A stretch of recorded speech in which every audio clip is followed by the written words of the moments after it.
عمرك مريت بلحظة حسيت بيها إنه السما ساكتة وإنك وحدك بمعركتك؟ وفجأة تجي ترنيمة مو مجرد كلمات ولحن، بس كأنها صوت من السماء يفوت العمق ألمك، حتى تهمس لقلبك: أني هنا، أني حاسس بيك، أنت مو منسي. أنا شاعر بيك، أنا شاعر بألمك، أنا حاسس بأنينك، كل ده مري. هاي اللحظات الثمينة هي جوهر برنامجنا تعزيتي في ترنيمة. تعزيتي في ترنيمة. هالمرة إحنا ما رح نروي الحكاية، بس نريد نسمع قصتك أنت. شنو هي الترنيمة اللي كانت إلك تعزية؟ لو تشجيع، لو نقطة تحول بحياتك.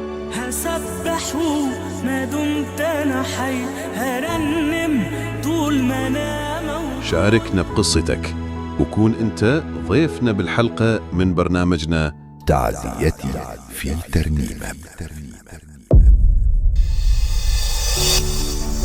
قصتك ممكن تكون هي الرجاء اللي يحتاج يسمعه شخص ثاني هسه. اشترك هسه وكون أنت جزء من الحكاية. تعزيتي في ترنيمة، لأن أعظم الحكايات هي اللي يكتبها الله بحياتنا. غنوا الاسم الرب وعلوا إله بالحب راعينا. إذا تحب تشترك بالبرنامج تواصل ويانا عن طريق موقع الراديو الرسمي أو صفحاتنا على مواقع التواصل الاجتماعي. ابعث لنا اسمك والترنيمة اللي اختبرت بيها حضور الله بحياتك، ويا اختبارك مكتوب باختصار. وإحنا راح نبعث لك طريقة المشاركة وشنو هو المطلوب منك. مع تحيات أسرة راديو مياه الراحة. مع تحيات أسرة راديو مياه الراحة. تعزيتي في ترنيمة.